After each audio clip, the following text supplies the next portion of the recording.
We're in Rosen, Discrete Mathematics and its Applications, section 2.4 on sequences and summations. When we have a sequence, it might be useful to know what the sum of a certain range of that sequence would be. In this case, we've restricted the range between index m and index n in a sequential sense. They come, of course, from the sequence a sub n, which we designate using the curly brackets. And the way we designate a sum like this is by using the Greek capital letter sigma, and we have the lower range and the upper range with an index of summation j. We can designate this a couple of different ways. We can move the lower and upper limits off to the side to make it a little bit more compact vertically, or sometimes you could even say it's within a range like that. In all cases, the item being summed will be the same. And this represents the sum a sub m plus 1, all the way up to a sub n. And again, this variable j is simply a construct to run the limits or the index of the terms from the lower limit to the upper limit, in this case m and n. It is also possible to designate the indices from a set where it may not be sequential. It may or may not be sequential. And here's some examples of various sums. In this first one, we have lower limit of 0, upper limit of n, and we're adding up r to the j as j goes from 1 to n. You would often have a j equals 0 to n there. In this case, we are adding up the 1 over I. Here we'd often have an I equal 1 to infinity, and 1 over I is the argument of the sum. And then if your set was restricted to these four numbers here, then if the index of summation came from that set of a sub j, we would get a sub 2, a sub 5, a sub 7, and a sub 10. Remember, S is an index set. By the way, where we get sigma from is since sigma is essentially similar to the English letter S, and that is the first letter of the word sum.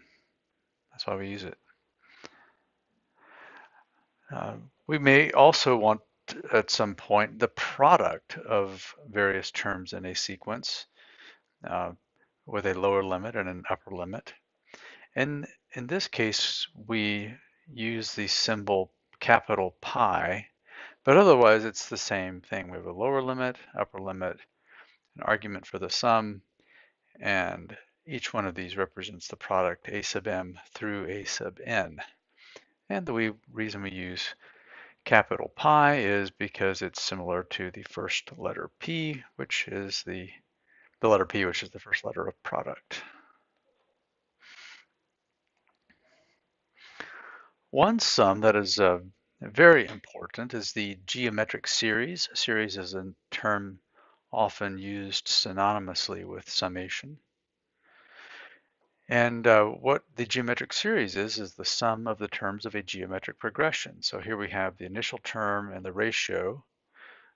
And if I sum them from the first term to the nth term, we have a geometric series. And we have a closed form solution for that, so that when r is other than 1, that is the expression that gives us the result of that sum. The initial term plus the ratio raised to the n plus 1 power minus the initial term over r minus 1. And when r is equal to 1, we'll see that it's just n plus 1 times the initial term. We'll prove the top part first, and then we'll derive the bottom part in a single line at the end. Okay, so the way we're going to prove the top portion of this, I'll draw an arrow to it, is first we're going to just designate S sub n as the sum from 0 to n of a times r to the j. And then I'm going to multiply both sides by r. And when I do that, I can take the r inside the sum and just increase the exponent by 1. All right, so r times S sub n is what we are tracking the equality to right now, and we'll continue to do that.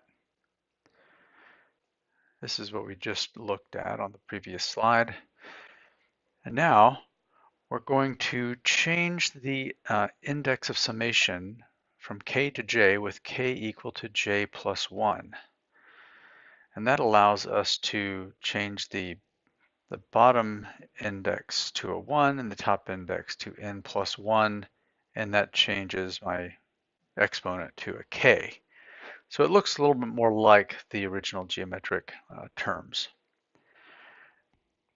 And then I'm going to take that n plus 1 term and pull it out right here. And then I'm going to add a 0 term, a k equals 0 term. So I'll do that here. But if I do that, I have to subtract it out right there. So I've added and subtracted a 0 term to the entire equation, put it into the sum, and then subtracted it out off to the right. Well, this term here should look very familiar. In fact, we just defined it earlier. That is S sub n. So I have r times S sub n equal to S sub n plus a times r to the n plus 1 minus a. And now I can solve for S sub n by subtracting it from both sides and then dividing by r minus 1 to get our result. That is the result we were trying to prove. And then, so I'll do a little left triangle for the top portion. The bottom portion is a single line. If S sub n is equal to the sum 0 to n a times r to the j, and r is equal to 1, then I just am adding up a n plus 1 times. So that gives us the bottom portion of our geometric series calculation.